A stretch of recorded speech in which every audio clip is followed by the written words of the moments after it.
If you were to ask me, what defines a true muscle motorcycle?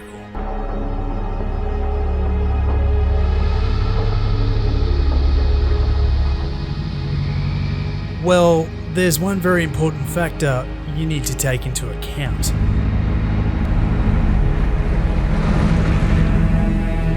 Firstly, you need to ignore what your missus says, because in this case, size truly matters.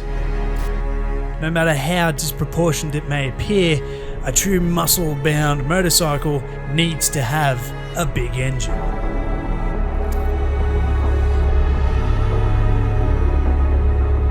And this 2004 GSX1400 is the epitome of just that.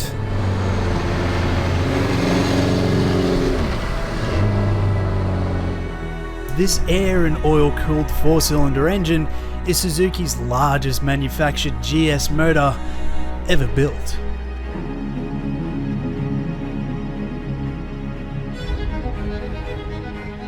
Now I do love this 4-cylinder 1400 engine. This big block. It is such a sleeper.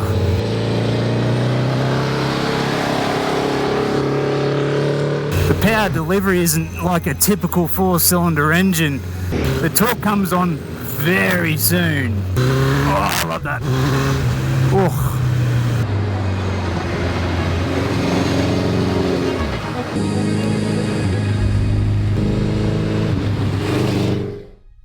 Most 4-cylinder engines are built like a thoroughbred racehorse. They're bred specifically for running very fast. Although the 1400's innovation doesn't come from screaming horses. And that's due to the fact that it only has about 105 of them. That's pretty unimpressive coming from a 1402 cubic centimetre engine. It's kind of like shoving socks down your jocks just to try and impress with intent. That's a huge bitch! Sure, those numbers don't seem so impressive, but horsepower isn't the only prominent stat you need to be concerned with. Rotational force also plays a key factor. You need a buttload of torque to do all the hard work. Big bores and long strokes make up for the 1400's instant gratification, that bottom end grunt.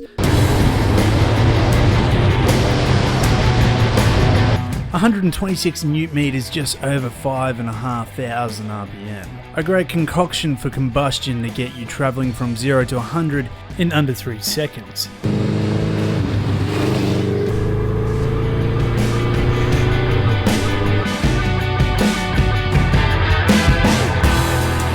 The 1400's thumping hard is one of the biggest highlights to this muscle-bound machine. From its eye-catching prominent chrome-covered air-cooled fins to its deep resonating roaring sound that echoes through the mountainside. Now this is the 2004 model GSX1400. It's the last of the twin pipe layout. And personally, I've got to say, I do prefer the look of the twin pipes on the GSX1400. That's a bit of a biased opinion, but for me personally, I think the twin pipes just look grouse. And surprisingly, it does make a difference in its note, the sound that it produces. They sound like two trumpets hooked onto a frickin' loudspeaker.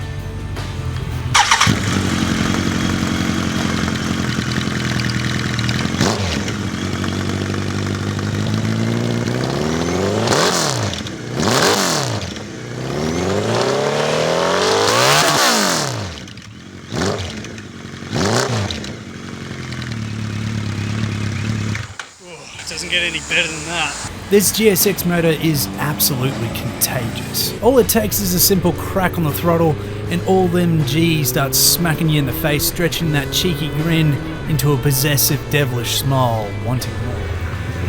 I actually love it. I do.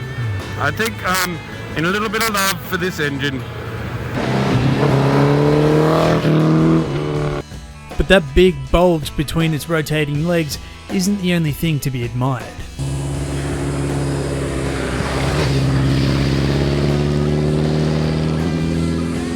It holds a 22-litre tank that can cover over 350 kilometres. It also has a treasured one-piece seat, with enough stuffing for comfort to put your grandfather's vibrating lounge chair to shame. And for the pillion, it has enough room to support a Kardashian's rear end. You could even call it the perfect luxury Balinese bus that could potentially support a family of 7 without discomfort. And with that being said, no matter your physique, whether you're an oversized midget or a long-limbed spider monkey, the GSX will greet you with open arms, provided with its upright seating position and well-placed handlebars that are neither too narrow or too wide. However, I will say this, like most big inline 4s, there is a distinctive buzz through the handlebars when travelling on the highway at 110 kilometers, or 60 miles, thereabouts. But if you keep that speedo above or below that 110 mark, the concern for numb sausages will start to dissipate.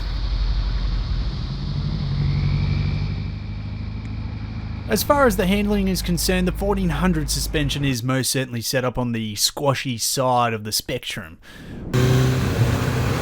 Try and get a nice good action shot, but I'm not too overly keen trying to get a knee down on this thing. Ooh.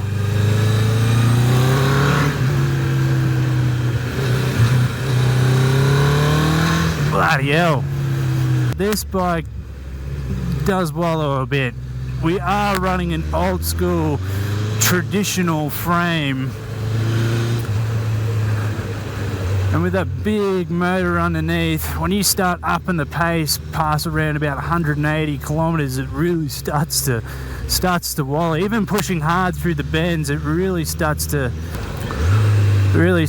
shake and wobble like a fat man on a rowing machine.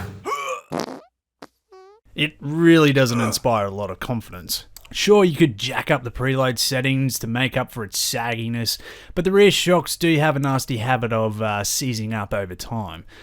However, even if that's not the case, the preload adjusters are as useful as a set of tits on a bull. Your best bet and most suitable option for getting around this problem would be to upgrade the rear shocks and front fork springs with a set of aftermarket alternatives, if you're willing to integrate that sporty finesse. But let's get real for a second here. With its double cradle framed pants cuffing all that vibrating girth and supporting that oversized 21 litre bladder, it's a bloody heavy load to carry. You would be busting your balls if you were even considering taking it to the track. Its structural purpose wasn't designed for the likes of Joan Mir. It's funny, this bike is 220 odd kilos dry, so she's a big heavy Betsy.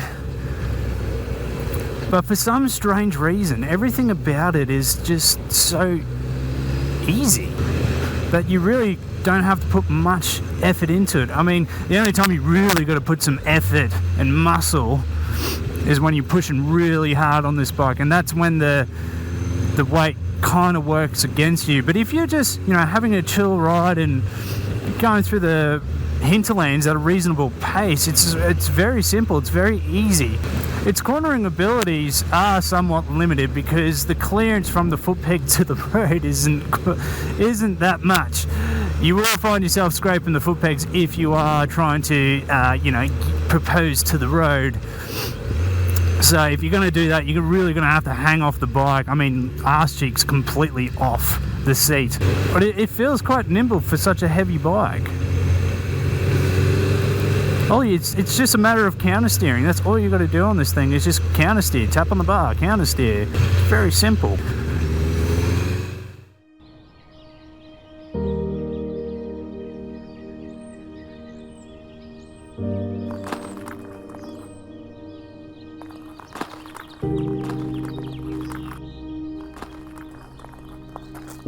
To truly appreciate and grasp the riding experience of the GSX1400 is quite honestly a calm, relaxing, spiritual occurrence.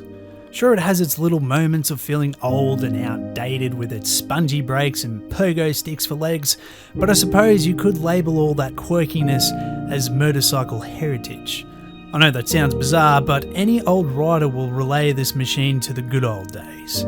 Yep, back in the 80s where big displacement motorcycles ruled the roads and charmed us all with a full tank of gas. Yeah, the brakes were shit, but hey, you weren't in a mad rush getting to your next destination, as my old man would say. So yeah, Given its shape, size, and character, this big old muscle brute certainly hits the sweet spot of nostalgic presence. She's a beaut, a good old girl. A 2-up, double-up big bore sofa with a thumping motor that honestly can't be measured by any figures, but experience.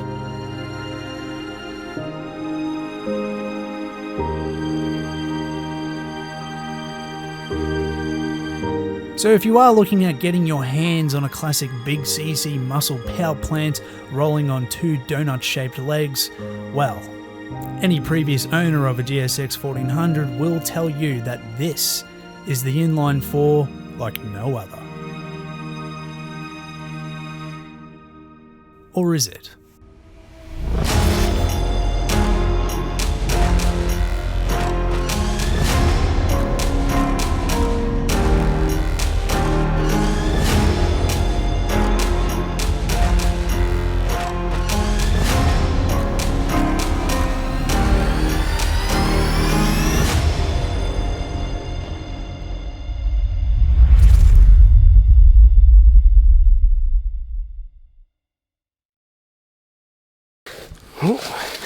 Doing a bit of bush bashing to get the shot. Yeah.